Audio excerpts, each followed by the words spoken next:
I would like to end yung aking experience niya sa ICI. But one thing that I can say is that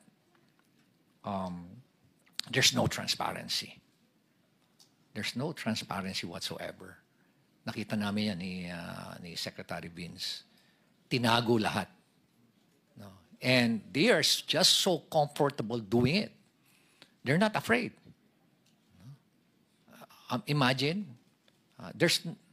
hindi man lang nila naisip na paano ang taong bayan. Nakaka-insulto pa.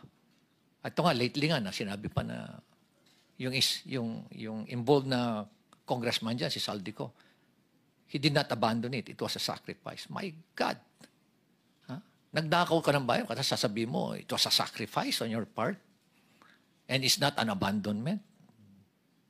Ganyan na ba kababa yung standard natin sa Kongreso, Mr. Chair? Ganyan na ba tayo kawalang hiya ngayon?